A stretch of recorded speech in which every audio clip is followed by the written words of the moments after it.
सभी को good morning. हम लोग स्टार्ट करते हैं एमसीक्यू विज्ञान की, जिसमें इसमें देखने को क्या क्या मिलेंगे, क्वेश्चंस मिलेंगे, इसके आंसर्स और कुछ इसके पे जो भी थ्योरी होगा उसको भी इसमें देखने को मिल जाएगा। तो इसको देखना अनिवार्य है, इसलिए क्योंकि आपको कुछ थ्योरी छूट भी रहा है तो इसमें थ्योरी कंप्लीट करा दिए जाएंगे। इसलिए आज 40 क्वेश्चन का सेट होने वाला है। देखिए जितना भी होगा आधे घंटे का वीडियो रखेंगे और इतना में जितने क्वेश्चन हो जाए बारीकी से हो जाए, बढ़िया से हो जाए, धीरे धीरे आराम से करते हैं, ठीक है, ताकि जिस चैप्टर को करें उस चैप्टर से क्वेश्चन फर्दर छूट ना पाए, इसीलिए हमारा ये प्रयास किया जा रहा है। एक इन्फॉर्मेशन और बता रहे हैं, इस पर अब सीबीएसई का भी बैच आने वाला है जो 11th-12th का है, और किसी और टीचर के द्वारा भी आएंगे और कुछ लेक्चर्स मेरे द्वारा भी होंगे। मैथ और फिजिक्स का हम लेंगे और केमिस्ट्री का एक कुंदन सर हैं वो लेंगे, ठीक है। तो अभी हम शुरुआत यहाँ से करते हैं, क्योंकि टाइम इसमें ज़्यादा लेक्चर देना अच्छा नहीं होगा। चलिए, अच्छा लगे तो ज़रूर आप शेयर कीजिए और सब्सक्राइब जरूर कर लीजिए और लोगों को करने के लिए भी बोलिए। पहले क्वेश्चन यहाँ पर स्टार्ट करते हैं। पानी में हवा का बुलबुला, क्वेश्चन क्या है, पानी में हवा का बुलबुला चमकीला दिखाई क्यों देता है। देखिए सबसे पहले आपको एक चीज़ जानना होगा पूर्ण आंतरिक परावर्तन के बारे में। ये कब होता है ऐसा, तो देखिए ऐसा कब होता है, जब हम लोग सघन माध्यम से विरल माध्यम में जाता है लाइट प्रकाश, तब हमारा ये घटनाएं घटती क्या हैं कि पहले तो जाएंगे तो सीधा इधर चले जाएंगे, कुछ देर के बाद ऐसी हो सकती है और फिर अपने ही पाथ में अपने ही माध्यम में लौट आएगी। जब ये घटनाएं घटती है अपने माध्यम में लौट आना, इसी को कहते हैं पूर्ण आंतरिक परावर्तन। तो होता क्या है कि आपका ये पूरा ये पानी फैला हुआ है, तो पानी का अपवर्तनांक हम जानते हैं कि वो होता है 4/3 और वायु का मान के चलते हैं 1। तो पानी का अपवर्तनांक ज़्यादा है किसको से, तो वायु से। तो जब हमारा वायु का ये जो बुलबुला है कहाँ पर, ये जब बुलबुला देखते हैं पानी के अंदर है, तो पानी के अंदर है और यहाँ से हमको कहाँ दिखता है, ये बाहर दिखता है। तो पानी में जब है तो इसका 4/3 हमारा अपवर्तनांक, और जब हवा में देखते हैं तो उसका अपवर्तनांक कम है। तो जब हम लोग ज़्यादा अपवर्तनांक से कम अपवर्तनांक में जाते हैं तो इसी घटना में होती है पूर्ण आंतरिक परावर्तन। तो यहाँ पर क्वेश्चन कही गई थी कि पानी में हवा का बुलबुला चमकीला जो दिखाई देता है, इसका कारण क्या होगा, तो आपके आंसर दिख गए होंगे, पूर्ण आंतरिक परावर्तन। पूर्ण आंतरिक परिवर्तन से एक चीज़ और है जो चमकते रहता है, जो कि हीरा।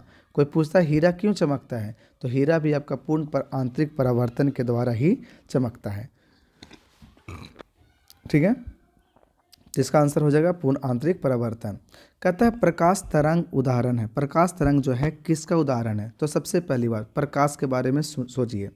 प्रकाश पहली बात है कि ऊर्जा का स्रोत है। प्रकाश पहला क्या है, ऊर्जा का स्रोत है, ठीक है, पहली बात। दूसरी बात चलते हैं, प्रकाश अदृश्य होता है। प्रकाश क्या होता है, अदृश्य, ये कभी दिखता नहीं है। तीसरी बात, ये तरंग होता है, और तरंग भी ये कितने प्रकार का होता है, सबसे पहले ये होता है अनुप्रस्थ, अनुदैर्घ्य, अनुप्रस्थ, अनुदैर्घ्य तरंग होते हैं। क्या होता है ये, अनुदैर्घ्य। अनुदैर्घ्य का मतलब हो गया ट्रांसवर्स वेव होता है। कैसा वेव होता है ये, ट्रांसवर्स वेव। और दूसरा ये होता है नॉन मैकेनिकल वेव होता है। नॉन मैकेनिकल का मतलब हुआ कि इसमें चलने के लिए किसी भी माध्यम की ज़रूरत नहीं होता है, यानी कि मैकेनिकल का मतलब यांत्रिक, यानी कि गैर यांत्रिक तरंग होते हैं, ठीक है। साथ ही साथ ये होते हैं विद्युत चुंबकीय तरंग। ये क्या होता है, इलेक्ट्रोमैग्नेटिक वेव, विद्युत चुंबकीय तरंग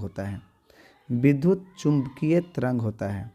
अब इसमें एक चीज़ और समझ आते हैं, विद्युत चुंबकीय तरंग होता कैसे, लाइट निकलती कैसे है।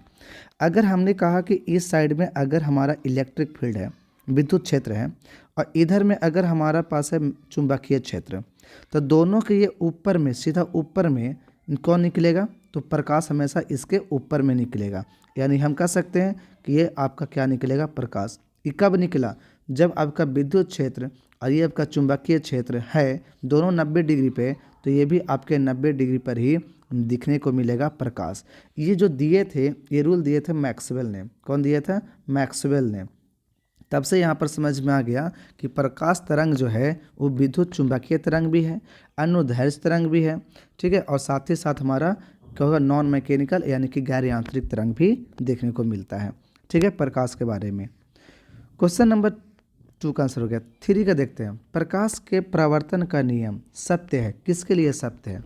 केवल समतल दर्पण के लिए सत्य है, क्योंकि प्रकाश का परावर्तन जब भी हमने फॉर्मूला पढ़ा तो सिर्फ हमने किसको लिए पढ़ा? समतल दर्पण पर ही हमने देखा। लेकिन जब हम लोग आते हैं यहाँ पर, ध्यान दीजिए, एक आपने जब देखा होगा अवतल दर्पण में भी कि कोई भी रे अगर पोल पर, ध्रुव पर जितना एंगल से आता है उतना ही एंगल से ये रिटर्न होता है। ये भी किसकी घटना है? तो ये भी है प्रकाश के परावर्तन के कारण भी। तो यहाँ पर समझ में आ गया कि अवतल हो या फिर अगर हम चलते हैं उत्तल पर भी, तो उत्तल पर भी यही हाल है, जितना एंगल से आएगा उतना ही एंगल से क्या होगा? जाएगा। तो इसके अनुसार हम तो समतल दर्पण पर पढ़े ही थे, अवतल दर्पण पर थ्योरी पढ़ लिए थे, और ये उत्तल के लिए भी वैलिड होता है। तो कहेंगे कि प्रकाश का परावर्तन के नियम सभी परावर्तक सतह के लिए वैलिड होता है, चाहे कोई भी सतह परावर्तक सतह हो। परावर्तक सतह हम उसको कहते हैं जिससे कि प्रकाश लौट जाए, परावर्तन हो जाए। सभी प्रकार के परावर्तक सतह के लिए वैलिड होता है। क्वेश्चन नंबर आ जाते हैं 4। प्रकाश संश्लेषण की अप्रकाशीय प्रकृति क्रिया हरित लवक के किस हिस्से में होती है? हरित लवक जो प्लास्टिड होता है ना, प्लास्टिड में के किस हिस्से में होता है ये पूछे जा रही है। तो इसको बोलते हैं अस्ट्रोमा। किस में होता है ये? अस्ट्रोमा में होता है, ठीक है, याद रखिएगा। प्रकाश संश्लेषण की अप्रकाशीय प्रतिक्रिया हरित लवक के किस हिस्से में होती है? तो याद रखिएगा अस्ट्रोमा में। प्रकाश संश्लेषण की अंध क्रिया, देखिए अंध क्रिया कहा तो हम जानते हैं कि रात में भी होता है, दिन में होता है सिर्फ प्रकाश जब होता है। लेकिन अंध क्रिया जब कहता है तो दिन में भी होगा, रात में भी होगा। लेकिन एक चीज़ उसको चाहिए, क्या चाहिए? NADPH+2 ये अगर रहेगा वहाँ पर, तब कहेंगे कि अंध क्रिया दिन में भी होगा और रात में भी होगा, दोनों में होगा, ठीक है। अंध क्रिया, इसके बारे में कुछ डिटेल्स हैं, हम उसको पढ़ लेते हैं। देखिए, प्रकाश संश्लेषण की अंधेरी प्रक्रिया ब्लैकमैन प्रक्रिया यानी प्रकाश के बिना होती है। इसे अंधेरी प्रक्रिया इसलिए कहा जाता है क्योंकि यह प्रकाश से स्वतंत्र होती है। यह प्रकाश से स्वतंत्र होती है, मतलब प्रकाश की जरूरत नहीं होती है। इसे केल्विन वेसम चक्र भी कहा जाता है। इसे केल्विन वेसम चक्र भी कहा जाता है। किसके? प्रकाश के अंत क्रिया को। प्रकाश संश्लेषण की 2 अवस्थाएं होती है, प्रकाश प्रतिक्रिया और अंधकार प्रतिक्रिया। प्रकाश प्रतिक्रिया में एटीपी, जो एटीपी हमारा ग्लूकोज बनाने के लिए कामयाब होती है, और एनडीपीएच का इस्तेमाल शर्करा बनाने में किया जाता है। यह अप्रत्यक्ष रूप से प्रकाश प्रतिक्रिया पर निर्भर करती है, ठीक है, याद रखिएगा। ये जो अंधकार प्रतिक्रिया में ये जो दोनों हैं, ये शर्करा बनाने में किया जाता है।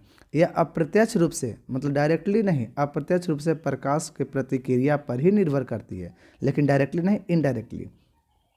प्रकाश संश्लेषण की प्रक्रिया में पौधे कार्बन डाइऑक्साइड और पानी को ग्लूकोज और ऑक्सीजन में बदल देते हैं, ठीक है। कार्बन डाइऑक्साइड और पानी को किस में बदल देते हैं? ग्लूकोज और ऑक्सीजन में बदल देते हैं। पत्तियों में हरित लवक होते हैं जिनमें पर्णहरिम नामक और हरा वर्णक होता है। इसी वर्णक की मदद से पौधे प्रकाश ऊर्जा को अवशोषित करते हैं। अब इसमें हम लोग देखते हैं, मतलब ये बात तो समझ में आ गई है इसमें कि प्रकाश संश्लेषण में अंधकार प्रतिक्रिया जो है वो दिन और रात दोनों में होता है। ऐसे देखा जाए तो दिन में होना चाहिए था, क्योंकि अप्रत्यक्ष रूप से कही गई कि प्रकाश का भी यूज करता है। लेकिन यहाँ पर जो अप्रत्यक्ष है, डायरेक्टली तो नहीं है, इसलिए यहाँ पर आंसर हो जाएगा दिन और रात दोनों में। आपसे क्वेश्चन पूछा रहा है मैग्नीशियम किस में पाया जाता है, तो इसका आंसर आप लोग जल्दी से दीजिए। मैग्नीशियम किस में पाया जाता है? इसकी आंसर हो जाती है क्लोरोफिल में। मैग्नीशियम किस में पाया जाता है? क्लोरोफिल में पाई जाती है। सॉरी, एक बात और यहाँ पर छूट गई, ये ऊपर वाले में ही था। देखिए, प्रकाश संश्लेषण से कुछ महत्वपूर्ण बातें उसको भी समझ लीजिए। प्रकाश संश्लेषण के लिए पौधों को 20 डिग्री से 35 डिग्री तापमान की ज़रूरत होती है, ठीक है। ये जुड़ी बातें याद रखिएगा। तापमान बढ़ने पर प्रकाश संश्लेषण की दरें बढ़ती हैं, ठीक है। तापमान जैसे बढ़ेगा प्रकाश संश्लेषण उतना ज़्यादा बढ़ेगा, उसकी दर बढ़ जाएगी, जल्दी जल्दी वो अपना काम करना शुरू कर देगा, और तापमान कम होने पर यह दर कम हो जाती है। पौधे रात में प्रकाश संश्लेषण नहीं करते, हालांकि अगर उन्हें कृत्रिम प्रकाश की सही तरंग दैर्ध्य मिले, जो भी हम लोग लाइट से प्रकाश बल्ब से या किसी तरह से दें, लेकिन वही तरंग दैर्ध्य मिल जाए जो हमें सूर्य से मिलता हो, तो वे रात में भी प्रकाश संश्लेषण कर सकते हैं। ये वाले पॉइंट को ध्यान में रखिएगा। रात में करते नहीं हैं, लेकिन अगर उसे हम लोग लाइट दें और वो तरंग दैर्ध्य उसको मिल जाए जो तरंग दैर्ध्य किसको से प्राप्त हो रहा है, सूर्य से, तो रात में भी प्राप्त कर सकता है, रात में प्रकाश संश्लेषण की क्रियाएं हो सकती हैं। ये ध्यान में रखना है। अब कहता है कोई प्रकाश की किरण कांच की एक स्लैब पर, कोई प्रकाश की किरण एक कांच की कोई स्लैब है, इस पर 30 डिग्री पर आपतित होती है। देखिए 30 डिग्री पर क्या होती है, आपतित होती है, आ गई। स्लैब की दूसरी सतह से निर्गत होती है इधर, तो बताइए अभिलंब के साथ कितना बनाएगा, तो ये प्रकाश के परावर्तन के नियम है, वो भी कितना डिग्री बनाएगा, 30 डिग्री का ही एंगल बनाएगा। तो इसका आंसर कितना हो जाएगा, 30 डिग्री। जब कोई भी प्रकाश की किरण आ जाए, आपतित किरण अगर 30 डिग्री है, तो इसका परावर्तन कोण भी कितना हो जाएगा, 30 डिग्री ही होगा। अब अगला क्वेश्चन, जल में किसी वस्तु को हवा में देखने पर वस्तु की आभासी, देखिए आपके ये कहते हैं ये जल है, ये जल है, मान लेते हैं जल है। जल का अपवर्तनांक हमने माना म्यू, ऊपर का अपवर्तनांक कितना है, 1, ठीक है। यहाँ पर कोई वस्तु दिख है और कहते हैं कि आग ऊपर से कोई देखना है, तो इसको जब दिखेगा ना, तो जानते हैं कि सघन से विरल में जाता है तो नॉर्मल से दूर भाग जाता है। तो आदमी को दिखेगा यहाँ पर, तो हम जानते हैं कि आदमी को जो दिखता है वो हमेशा सीधी रेखा में दिखता है, तो आदमी को लगेगा कि वस्तु यहीं पर है। तो बताइए ओरिजिनल दूरी इतना है और वस्तु दिखाई दे रहा है इतना ही पर, तो क्या दिखा, कम कि ज़्यादा, तो वास्तविक गहराई से आभासी गहराई कम होती है। तो क्या लिखा, जल में स्थित किसी वस्तु की हवा में देखने पर वस्तु की आभासी गहराई, यानी ये वाला, वास्तविक गहराई से कम होती है। अब ये क्वेश्चन पूछेंगे कि कितना पर दिखती है, कितना पर दिखती है, तो देखिए ये अगर पूरा डिस्टेंस अगर h हो, इसका ओरिजिनल गहराई कितना हो, h हो, तो ये जो आभासी गहराई है, जो आभासी हमें गहराई दिखाई दे रहा है, आभासी गहराई, ये हमें कितना होगा, h/म्यू। म्यू मतलब किसका, जिसमें आपका सघन माध्यम था उसका। कोई दिक्कत, यही अगर ऊपर देखते तो ज़्यादा दूरी पर दिखाई देती, तो इसका आंसर क्या हो जाएगा, कम। देखिए इसका आंसर क्या है, कम भी आंसर दिया हुआ है। नेत्र में किसी वस्तु का कैसा प्रतिबिंब बनता है, तो सबसे पहली बात दिमाग में सोचिए, आँख रहता है छोटा सा, तो छोटा सा रहता है, तो बताइए प्रतिबिंब जो बनेगा आँख पर वस्तु का, छोटा या बड़ा। जैसे कि आप बताओ किसी आदमी को देख रहे हो तो उसके पूरे शरीर को देख पा रहे हो, अब पूरा शरीर जो है क्या तुम्हारे आँख में घुस सकता है क्या, नहीं ना, ज़रूर उसका प्रतिबिंब छोटा बनेगा। तो छोटा यहाँ पर ऑप्शन किस में, इसमें है और इसमें है, तो पहले ये दोनों ऑप्शन को हम काट लिए। दूसरी बात, नेत्र पर हमेशा जो प्रतिबिंब बनता है वो रेटिना पर बनता है। रेटिना पर जो बनता है वो हमेशा सीधा नहीं होता, सीधा उल्टा होता है, और उल्टा हमेशा क्या होता है, वास्तविक। तो इसलिए इसका ऑप्शन क्या हो जाएगा, सी, कि नेत्र में हमेशा किसी वस्तु का प्रतिबिंब उल्टा बनता है, वास्तविक बनता है और छोटा बनता है। अगला क्वेश्चन है, समान दृष्टि वाले युवा के लिए स्पष्ट दृष्टि न्यूनतम दूरी कितनी होती है। ये पिछले क्वेश्चन में बताया गया है, 25 मीटर, 2.5 सेंटीमीटर, 25 सेंटीमीटर, 2.5 मीटर। तो इसकी आंसर हो जाती है 25 सेंटीमीटर। 25 से देख करके कोई ये नहीं कर देना कि 25 है रे आंसर हो गया, नहीं, क्योंकि सेंटीमीटर और मीटर में बहुत ज़्यादा फर्क है, इसलिए। अब कोई कहता है मनुष्य में उत्सर्जी अंग कौन कौन है। उत्सर्जी अंग तो बहुत सारे होते हैं, लेकिन उसमें यहाँ पर जो दिए गए हैं वो आपका कौन है, वृक्क। वृक्क हम लोग कहते हैं किसको है, बताइए तो, किडनी को। किसको कहते हैं, किडनी को। तो उत्सर्जी अंग हमारा किडनी होता है नहीं, जो टॉयलेट निकलता है, तो ये तुम्हारा क्या हो गया, वृक्क। वृक्क ही तुम्हारा उत्सर्जी यहाँ पर दिखाई देगा। रक्त तो निकलती नहीं है, श्वेत ग्रही निकलती नहीं, अग्नाशय तो अंदर में होता है, ठीक है। तो बाहर निकालने का जो चीज़ है वो कौन है, वृक्क है। मस्तिष्क उत्तरदायी है, किसके लिए मस्तिष्क उत्तरदायी है, कुछ चीज़ सोचने के लिए, तो बिल्कुल बात, मस्तिष्क तो सोचता ही है। हृदय का स्पंदन, हृदय का स्पंदन समझिए, ब्रेन के 3 हिस्से, आगे, बीच और पीछे, पीछे वाले में दो चीज़, सेरिबेलम और मेडुला ऑब्लांगाटा। मेडुला ऑब्लांगाटा बहुत इंपॉर्टेंट होता है। मेडुला ये क्या करता है, शरीर के जितने भी चीज़ भी इंटरनल ऑर्गन्स हैं उस पर कंट्रोल करता है। तो इंटरनल ऑर्गन्स में हृदय का स्पंदन भी, हृदय का धड़कना भी होता है। जो हृदय का धड़कना भी इंटरनल ही होगा, तो इसके आधार पर हम क्या कह सकते हैं कि मेडुला ही उसको हृदय धड़काएगा। और इसके बाद याद रखिएगा, शराब जो पीता है उसका मेडुला ऑब्लांगाटा काम करना कम कर देता है। सोचो जब ज़्यादा शराब पी लेगा, मेडुला ऑब्लांगाटा काम नहीं करेगा, ये कुछ इन्फॉर्मेशन नहीं देगा, कोई इंस्ट्रक्शन नहीं देगा, तो क्या जब हृदय, और जब हृदय नहीं धड़केगा तो समझ लीजिए वो किसके प्यारे हो जाएंगे, भगवान के प्यारे हो जाएंगे। तो ध्यान रखना, तो इसलिए हृदय का स्पंदन भी मस्तिष्क के द्वारा ही करवाए जाते हैं। शरीर का संतुलन बनाना भी किसके द्वारा होता है, ये भी तुम्हारा मस्तिष्क के द्वारा होता है। तो इसमें से हम कह सकते हैं उपयुक्त सभी, ये चारों ऑप्शन मस्तिष्क उत्तरदायी होता है, मस्तिष्क ये चारों चीज़ को करवाता है। क्वेश्चन नंबर देख लीजिए, इसका आंसर डी। इनमें से किसका प्रयोग खरपतवारों निविट्स के उन्मूलन में होता है। किसका है जो यहाँ पर मतलब खरपतवार को हटाते हैं, विट्स को हटाते हैं। तो याद रखेंगे एब्सिसिक एसिड किसको से होता है, ये एब्सिसिक एसिड से हम किसी भी खरपतवार को आराम से क्या कर सकते हैं, हटा सकते हैं। एब्सिसिक एसिड याद रखिएगा इसको। सॉरी क्या था, खरपतवार का नहीं, गलती। ये करते हैं फिनॉक्सी एसिटिक एसिड से, ठीक है ना, याद रखिएगा। सॉरी गलती हो गई, ये किसको सा, हाँ दूसरे में एक में है एब्सिसिक एसिड, उसमें होगी। अच्छा समान नेत्र, उसमें गलती याद सुधार लीजिएगा, ठीक है। समान नेत्र अधिकतम दूरी कितना, अधिकतम तो बताइए कि आप आकाश को देख सकते हो कि नहीं। जब आकाश को देख सकते हो तो वो तुम्हारा कहाँ तक चला जाएगा, अनंत तक। किस में हो जाएगा, अनंत तक। इसकी अधिकतम दूरी अनंत होती है।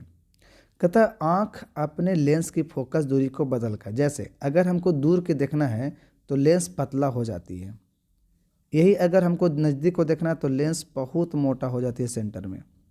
नॉर्मल देखना है तो बीच में ऐसे ही रहती है। ये जो काम करता है, ये कम बेसी करने का ये काम करता है उसका सिलियरी मसल्स। लेकिन पूछ रहा कि आखिर जो करता है तो आँख के किस क्षमता के अनुसार होता है, तो इंग्लिश में पढ़ोगे power of accommodation. Power of accommodation, Hindi में इसको कहते हैं समंजन क्षमता। तो ये जो आपको नज़दीक की चीज़ हो या दूर की चीज़ हो, साफ साफ जब देखना होता है तो ये जो है आँख की इस गुण को समंजन क्षमता कहते हैं, इंग्लिश में पावर ऑफ अकोमोडेशन कहते हैं, ठीक है। कोई दिक्कत। क्वेश्चन नंबर 16, विभिन्न दूरियों पर वस्तुओं को प्रतिबिंब को फोकस करने के लिए आँख के लेंस को फोकस दूरी किसके द्वारा परिवर्तित होती है। अभी हमने तुरंत बताया कि लेंस को जो पकड़ के रखता है दोनों तरफ से, उसका नाम क्या है, सिलियरी मसल या पक्षमाभि पेशियाँ। क्या इसको नाम बोलेंगे, सिलियरी मसल्स या पक्षमाभि पेशियाँ। यही क्या करता है, लेंस को पकड़ के रखता है, यही आगे पीछे उसको करता है। कहता है इनमें से कौन कलिकाओं और बीजों का सुसुप्तीकरण करते हैं। इनमें से जो दिए गए साइटोकाइनिन, एब्सिसिक एसिड, इथेन, इनमें से सभी, इनमें से कौन जो है वो बीजों को सुसुप्तीकरण करता है, तो याद रखना एब्सिसिक एसिड। एब्सिसिक एसिड क्या करता है, उसको सुसुप्तीकरण का काम करता है। कहता है इनमें से किसके छिड़काव से फल धीमी गति से पकता है। देखिए ऐसे कहेंगे कि फल धीमी गति एक चीज़ से और पकता है, लेकिन कोई गैस है, लेकिन यहाँ पर जो आपके ऑप्शन हो जाएंगे वो कौन होंगे, जिबरेलिन। आते हैं हम लोग जिबरेलिन के बारे में थोड़ा सा जानकारी लेते हैं। देखिए जिबरेलिन क्या होता है, एक पौधे का एक हार्मोन है जो पौधे के विकास और विकासात्मक प्रयोगों को नियंत्रित करता है। यानी क्या करता है, उसको विकास हो या नहीं हो उसको पर क्या करेगा, नियंत्रित करेगा जिबरेलिन। यह पौधे में कई प्रमुख प्रक्रियाओं को नियंत्रित करता है, जैसे कि बीज के अंकुरन को नियंत्रित करेगा, जड़ और अंकुरन का विस्तार करेगा, जड़ कितना नीचे जाना चाहिए, अंकुरन कितना बड़ा होना चाहिए, ये सब पर नियंत्रित करता है, विस्तार करता है। फूल आएगा, इस पर भी कौन, फूल किसके सहारे आता है, तो जिबरेलिन के सहारे। फलों का पैटर्न बनना, किस प्रकार से फल बनेगा, प्रजनन अंग का गठन, अंग गठन और विकास। प्रजनन अंग जब फूल पौधे में भी तो होते हैं ना, उसके जो कंट्रोल करना वो भी कौन करता है, जिबरेलिन। फल एवं व्यवहार बीजों को पकाना, ये भी किसका काम करता है, जिबरेलिन। ठीक है, धीरे धीरे पकाता है। जिबरेलिन इसको कंट्रोल करता है। ऐसे एक गैस और होता है जो फलों की प्रक्रिया को नियंत्रित करता है। कौन? Ethylene gas. एथिलीन गैस का हम लोग इस्तेमाल करते हैं किसके लिए? फलों को पकने की प्रक्रिया को नियंत्रित करने के लिए, जल्दी ना पक जाए उसके लिए हम लोग क्या डाल देंगे? Ethylene gas. एथिलीन गैस एक प्राकृतिक हार्मोन है जो फलों के पकने की प्रक्रिया को नियंत्रित करता है। इसे कृत्रिम रूप से भी उत्पादित करके फलों के पास छोड़ा जाता है, जिससे फल जल्दी पकने लगते हैं। यह गैस उन फलों के लिए उपयोगी होता है जो प्राकृतिक रूप से धीरे धीरे पकते हैं, जैसे केले, आम, टमाटर, आड़ू। ये सब जो होता है धीरे धीरे पकते हैं, तो अगर एथिलीन गैस लेकर के आ जाएंगे तो क्या कर लेगा? उसको जल्दी से पका देगा। तो नियंत्रित कौन करता है? वो देखिए, पीयूष ग्रंथि मस्तिष्क के किस भाग से जुड़ी होती है? देखिए, पीयूष ग्रंथि जो होता है ना, ये हाइपोथैलेमस से होता है। हाइपोथैलेमस बहुत टेंशन देता है। ये कभी भी किसी को देख करके एक्टिव हो जाता है। कोई अगर बहुत बढ़िया देखने में लगेगा ना, तो उसको देख करके हाइपोथैलेमस क्या हो जाएगा? एक्टिव हो जाएगा। कहे कि नहीं ये कितनी खूबसूरत है, इसी को मतलब जो भी है इससे लगाव लगानी चाहिए, या एज इट इज जो तुम लोग सोच सकते हो। ठीक है, तो पीयूष ग्रंथि जो है वो कि उसके सिर पर क्या रहता है? हाइपोथैलेमस रहता है। पीयूष ग्रंथि अगर ऐसे नीचे देखेगा ना, तो हाइपोथैलेमस का ऐसे एकदम तुम्हारा दिखेगा। तो ऐसे भी सोचो ये रानी के कैप के जैसा है, तो समझ सकते हो किसके लिए आएगा। ठीक है, तो इसके आंसर क्या होगा? हाइपोथैलेमस। यहाँ पर आंसर इसकी गलत दी गई है, एपिथैलेमस नहीं होगा, हाइपोथैलेमस होता है। विद्युत वाहक बल किस यंत्र से मापा जाएगा? विद्युत वाहक बल, विद्युत वाहक बल, ये हम लोग कहते हैं इंग्लिश में EMF, इलेक्ट्रोमोटिव फोर्स। इसको कहते हैं EMF, ऐसे लिखते हैं। ठीक है, ये एक तरह से बैटरी का बताता है कितना उसमें चार्जिंग है। ठीक है, अब ये जो हो गया एक तरह से विभव का काम करता है। क्या काम करता है? विभव का। अब विभव जो होता है इसको वोल्ट मीटर से मापते हैं, और जब बैटरी आता है तो इसको वोल्टा मीटर से मापते हैं। दोनों अलग है बाबू, 8 में पढ़ना, वोल्टा मीटर और वोल्ट मीटर। अगर हम लोग सेल को मापते हैं तो वोल्टा मीटर, और अगर हम लोग सिर्फ विभव को मापते हैं तो क्या होता है? Volt meter. तो यहाँ पर विद्युत वाहक बल बैटरी में होता है, तो इसके लिए आंसर क्या हो जाएगा? वोल्टा मीटर। याद रखना EMF। निम्नलिखित पदार्थों में कौन चालक है? चालक बताइए, चालक दिमाग में तुरंत आ जाएगा, मैंने कंडक्टर पूछ रहा है। चीनी मिट्टी नहीं है, क्योंकि जब पॉल देखते होंगे, पॉल पर जो करंट वाला जो पॉल होता है इस पर क्या होते हैं, तो ये जो देखते होंगे ना, तो यहाँ पर एक रहता है चीनी मिट्टी। तो चीनी मिट्टी इसलिए रहता है ना, क्योंकि ये इसका करंट का जो तार का करंट ये पॉल में ना आ जाए। ठीक है, तो चीनी मिट्टी जो नॉन कंडक्टर है, इंसुलेटर है। अब्रक इंसुलेटर है, कांच भी इंसुलेटर। यह आंसर कौन आ जाएगा? एल्युमिनियम। एल्युमिनियम जो है वो पदार्थ इन सब में से चालक है, यानी कंडक्टर है। 100 वाट के विद्युत बल, यानी कि आपको पावर दे दिया 100 वाट, पोटेंशियल दे दिया V दे दिया 250 वोल्ट, तो पूछा जा रहा है कि इसमें करंट कितना जाएगा। तो देखिए, P बराबर हम लोग पढ़े 3 फार्मूला, V²/R, और एक पढ़े हैं I²R। तो यहाँ पर PVI, तो ये तीनों यही यूज कर सकते हैं। तो I जब निकालना होगा तो V को नीचे भेजेंगे, पावर बटा वोल्टेज। पावर है 100 और वोल्टेज है 250, ये काट सकते हैं। जैसे ही काटेंगे तो बताइए, अगर हम 4 से गुना कर दें दोनों में तो कितना मिलेगा? ऊपर 40 और नीचे 100, एक जीरो से कट जाएगा तो 0 पॉइंट कितना हो जाएगा? 4 एम्पियर। वो आपके मर्जी है कैसे आप सॉल्व करते हो, वो आप सोचो। ठीक है, यहाँ पर हमने क्या किया? P बटा V। ये आसान कैसे बनाया समझो। अगर हम नीचे में 10 आ जाएगा तो एक जीरो के बाद हम पॉइंट बैठाना आसान हो जाएगी, इसलिए हम पालिका के नीचे में 100 बना लिए। जब 100 बनाए तो कैसे? 4 से ऊपर गुना, 4 से नीचे गुना। ऊपर हो गया 40 और नीचे हो गया 100, फिर एक जीरो कट गया, हमारा कितना हो गया? 4/10। एक अंक के बाद पॉइंट हम बैठा दिए, तो 0.4 एम्पियर आंसर हो गया। क्वेश्चन नंबर 22 तो हो गया 23। यदि 5 ओम के प्रतिरोध के एक तार से 5 ओम के प्रतिरोध यानी R बराबर हो गया 5 ओम तार से, यानी करंट इसके पास है 2 एम्पियर का, तो दोनों छोरों के बीच का विभवांतर भी पूछा है। तो ओम्स लॉ आपका जानते हैं, ओम्स के नियम से कि V बराबर IR होता है। I हो गया 2 एम्पियर, I 5, तो ओवरऑल कितना? 10 वोल्ट। कितना वोल्ट होगा? 10 वोल्ट इसका आंसर हो जाएगा। ठीक है, आंसर देखते हैं 24। कहता है बल्ब से 1 मिनट में, यानी टाइम आपको दे दिया 1 मिनट, तो 1 मिनट को हम लिख सकते हैं बाबू 60 सेकेंड, और चार्ज हो गया कूलम हो गया 120 कूलम चार्ज, तो पूछ रहा धारा, तो आई बराबर जानते हैं चार्ज बटा समय। तो चार्ज हो गया 120 और टाइम हो गया सेकेंड, ये काटे कितने बार में, 2 बार में। तो करंट का बराबर कितना एम्पियर, 2 एम्पियर आंसर। ये भी आपको ध्यान में रखना है। फार्मूला कि करंट बराबर कितना होता है, आई बराबर क्यू बाई टी, इसलिए जब आवेश निकालते हैं तो क्यू बराबर आई टी होता है। ठीक है, चलिए।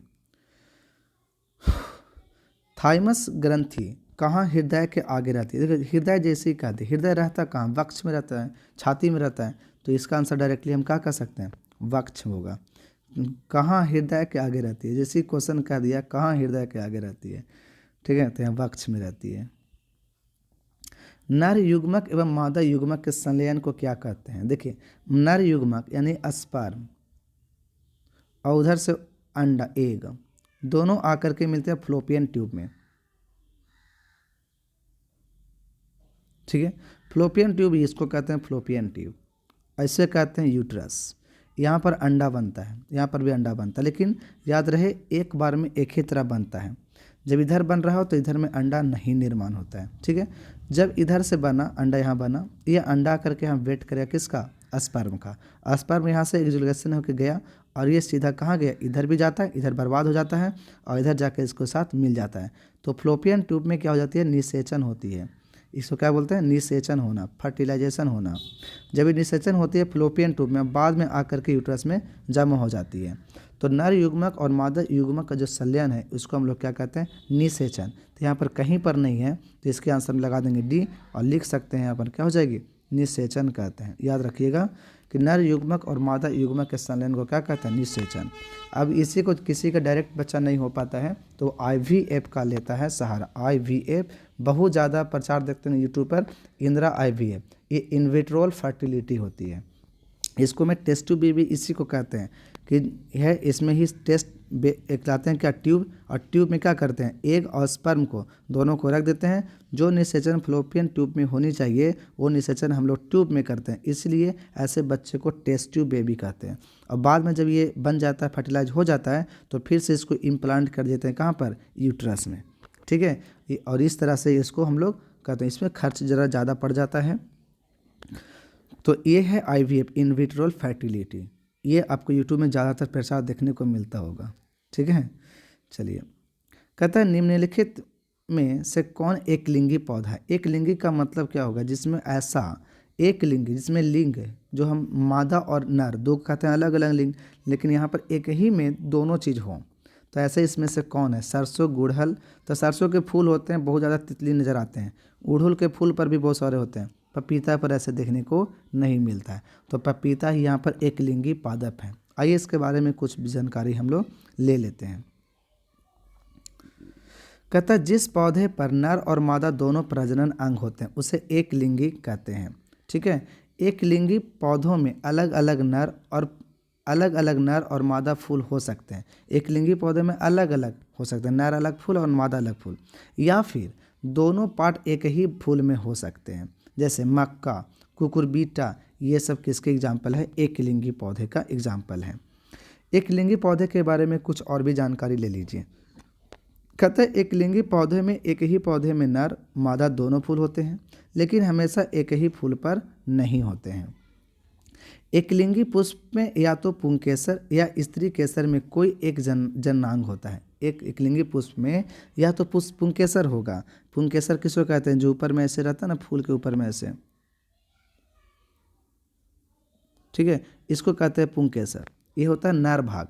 और जो यहाँ पर जो होते हैं उसको कहते हैं मादा भाग, स्त्री केसर बोलते हैं। पपीता भी एक लिंगी पुष्प है। पपीता के फूलों में या तो नर प्रजनन भाग पुंकेसर या मादा प्रजनन भाग अंडक होता है। ठीक है, याद रखिए। तो इसका आंसर क्या हो जाएगा, पपीता। वहीं जिन पौधे में नर और मादा दोनों प्रजनन अंग होते हैं उन्हें उभयलिंगी पौधे कहते हैं। ठीक है, टमाटर, गुड़हल और मक्का उभयलिंगी पौधों के अंतर्गत आते हैं। जब एक कुंडली के पास चुंबक का उत्तरीय ध्रुव लाते हैं किसके पास, जब एक चुंबक को उत्तरी ध्रुव लाते हैं कुंडली को, तो बताइए इसमें क्या होगा। देखिए इसमें आपका एक बैटरी जनरेट होता है। ठीक है, ये क्या होता है, बैटरी जनरेट होता है। बैटरी जनरेट होता है, उसको हम लोग क्या बोलते हैं, विद्युत वाहक बल।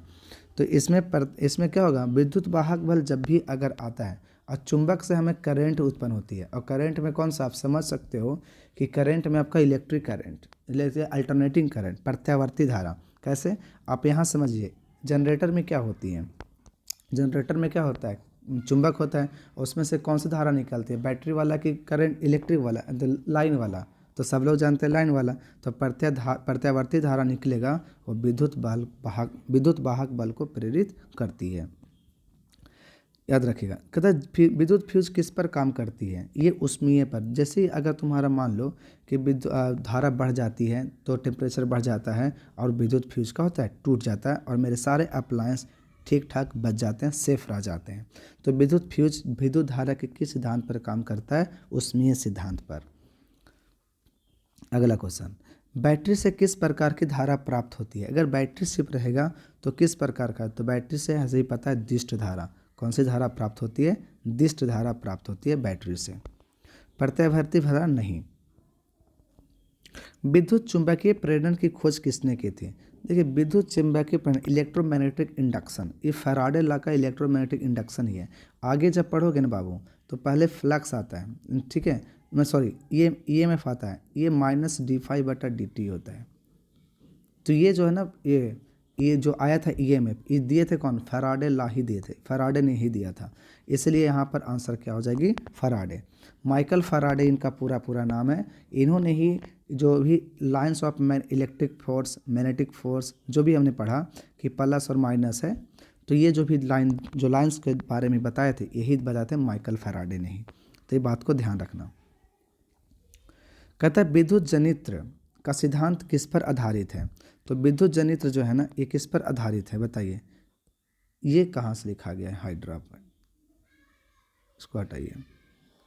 विद्युत जनित्र जो है ना किस पर आधारित, विद्युत चुंबकीय प्रेरण पे। कैसे, अब बताइए कि विद्युत जनित्र जो जनरेटर होता है इसमें चुंबकीय होता है, और यहीं से ना बैटरी इलेक्ट्रिसिटी जनरेट होता है। तो किस पर होता है, इलेक्ट्रोमैग्नेटिक इंडक्शन पर। ठीक है, इसके आंसर होगा विद्युत चुंबकीय प्रेरण, इलेक्ट्रोमैग्नेटिक इंडक्शन। बायोगैस संयंत्र का उत्पादन, जो बायोगैस संयंत्र जो है उससे जो निकलता है उससे क्या होता है, तो उससे जानते हो पौष्टिक भोजन तो नहीं है बनेगा, उससे कोई खाएगा नहीं, ठीक है। अपमार्जक भी नहीं बनते, विषैली गैस तो बनती है लेकिन वो हम लोग यूज कर लेते हैं। जो उसका जो रेसिड्यू बच जाती है वो हमें खेतों में जब डाल देते हैं ना, तो उसकी उर्वरक क्षमता क्या होती है, बढ़ जाती है। मीथेन गैस निकालता है, याद रखने से। निम्नलिखित में से किस देश को पवनों का देश कहा जाता है। ठीक है, किसको हम लोग पवन का देश कहते हैं, जल्दी बताइए। तो पवन का देश हम लोग कहते हैं किसको, डेनमार्क को, क्योंकि यहाँ पर पवन ऊर्जा ज़्यादा ही बनाया जाता है, इसलिए इसको पवनों का देश कहते हैं।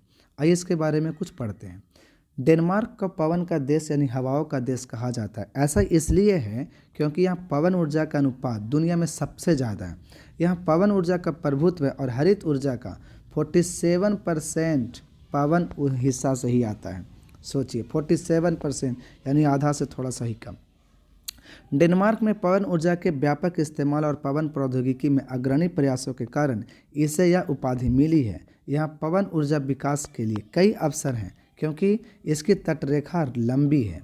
और याद रखिए जो ग्रीनलैंड जो है ना, बहुत सबसे बड़ा आइलैंड, और ये किसके अंतर्गत आता है, डेनमार्क के अंतर्गत ही आता है। डेनमार्क ने पवन फार्मों और नवीकरणीय ऊर्जा के दूसरे रूपों में काफ़ी निवेश किया है। ठीक है, पवन ऊर्जा के उत्पादन में चीन पहले स्थान पर है। उत्पादन में पहले स्थान पर चीन है, लेकिन सबसे ज़्यादा कहाँ पर है, इसमें ज़्यादा। इसको खपत भी तो कम है, अपने खपत का 47% यूज कर ले रहा है, मतलब पवन ऊर्जा से निकाल ले रहा है, ये बात है। दूसरे स्थान पर अमेरिका और तीसरे स्थान पर जर्मनी है। भारत पवन ऊर्जा के मामले में चौथे स्थान पर है। याद रखिएगा, भारत भी कितना स्थान पर है, चौथे स्थान पर पवन ऊर्जा। ये ज़्यादातर देखने को मिलेंगे तटीय रेखा पे। तटीय क्षेत्र में अगर देखेंगे, आपसे पूछा जाए कि तटीय क्षेत्र में कौन कौन से राज्य आ जाएंगे, चलिए बता दीजिए, सॉरी कौन कौन से राज्य आते हैं तटीय क्षेत्र में, इसके बारे में देखिए। पहला गुजरात आ जाएगा, महाराष्ट्र आ जाएगा, गोवा आ जाएगा, कर्नाटक आ जाएगा, केरल आ जाएगा, तमिलनाडु आ जाएगा, आंध्र प्रदेश आ जाएगा, उड़ीसा आ जाएगा, पश्चिम बंगाल आ जाएगा। ये टोटल 9 राज्य हैं। ये जो कि तटीय क्षेत्र में है, ठीक है। और यहाँ पर पवन ऊर्जा बनाई जा सकती है, जिसमें तुम्हारा इसमें पूर्वी घाट कहते हैं और इधर पश्चिमी घाट कहते हैं। याद रखिएगा, जो तमिलनाडु जो है ये आपका पूर्वी घाट में भी है और पश्चिमी घाट में भी है। याद इस बात को रखिएगा, भुलाइएगा नहीं। निम्न में से किस पदार्थ का उपयोग सौर सेल बनाने में किया जाता है? सोलर सेल जो बनाते हैं ना, वो हम लोग सिलिकॉन से बनाते हैं। किसको से बनाते हैं? सिलिकॉन से, ठीक है। जितना भी हम लोग किट वगैरह बनाते हैं सब सिलिकॉन से बनाते हैं, ठीक है। जो भी मोबाइल का पुर्जा उर्जा सब सिलिकॉन से बनता है, सेमीकंडक्टर। मुकुलन द्वारा प्रजनन किस में होता है? देखिए, मुकुलन के द्वारा जो प्रजनन होता है ना, ये प्रोकैरियोटिक में होता है। प्रोकैरियोटिक मतलब कि एक सेल वाला में। जब एक कोशिकीय जीव होते हैं, इसमें से कौन है? ईस्ट है और हाइड्रा होते हैं। ये सब में मुकुलन के द्वारा प्रजनन होता है।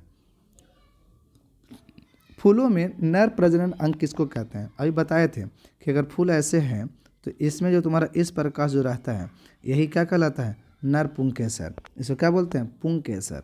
क्या बोलते हैं? पुंकेसर, ठीक है। अब अलैंगिक जनन में किस प्रकार की कोशिका विभाजन होता है? अलैंगिक जनन में देखिए समसूत्री विभाजन होता है। इसमें क्या बोलेंगे? समसूत्री। अर्धसूत्री विभाजन नहीं होता है, समसूत्री विभाजन होता है। इसके बारे में कुछ इसको गलती दिया हुआ है, समसूत्री विभाजन मारेंगे, ठीक है।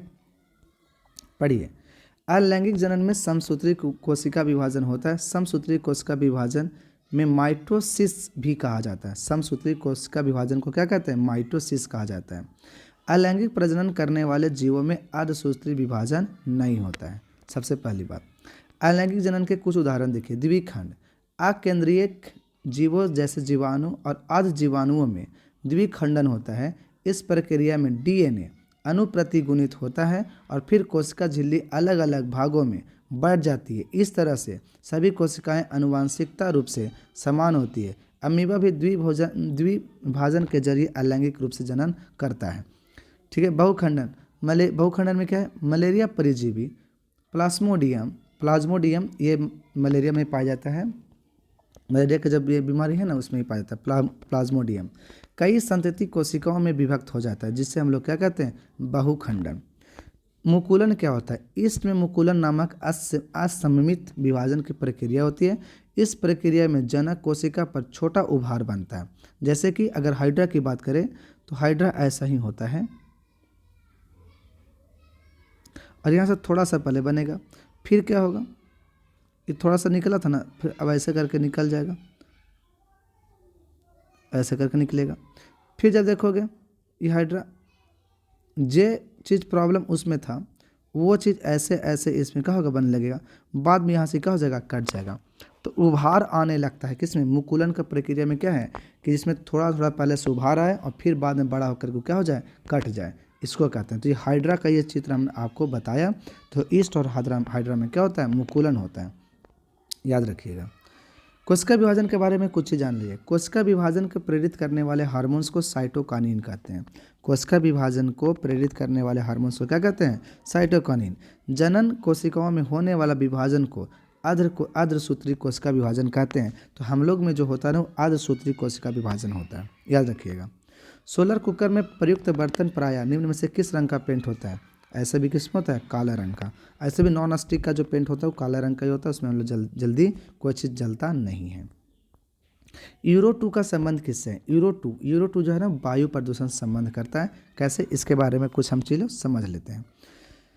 यूरो 2 का संबंध वायु प्रदूषण से है। यूरो 2 मानक के तहत वाहनों में शीशा का इस्तेमाल कम करना जरूरी किया गया था। इसके अलावा यूरो 2 मानक में कार्बन मोनोऑक्साइड के उत्सर्जन के लिए सीमा कम की थी। पेट्रोल और डीजल दोनों की तरह के वाहनों के लिए अप्रकाशित हाइड्रोकार्बन और नाइट्रोजन ऑक्साइड की संयुक्त सीमा को भी कम किया गया था। यूरोपीय संघ के नियमों के मुताबिक डीजल और पेट्रोल वाहनों के लिए अलग अलग उत्सर्जन सीमाएं तय की गई है। डीजल में कार्बन मोनोऑक्साइड मानक ज़्यादा सख्त है, लेकिन इनसे ज़्यादा उत्सर्जन की अनुमति है। थोड़ा सा ज़्यादा है लेकिन ज़्यादा नहीं कहोगे। तो ऐसा हमारा जो क्वेश्चन का आंसर है वो क्या हो गया? वायु प्रदूषण से है। आज अगर अच्छा लगा होगा तो जरूर कमेंट बॉक्स में आंसर देंगे, बताएंगे, फिर कमेंट करेंगे कि हाँ आज का ठीक है। इस तरह से ये अपनी वीडियो और बनाइए, ज़्यादा हमको अच्छा लगेगा कि नहीं आप लोग का कुछ सुझाव मेरे पास आ रहा है। जय हिंद। तब तक के लिए सभी को आराम से पढ़िए, अच्छे नंबर लाइए और अपने अपने आप को इम्प्रूव करिए। Thank you.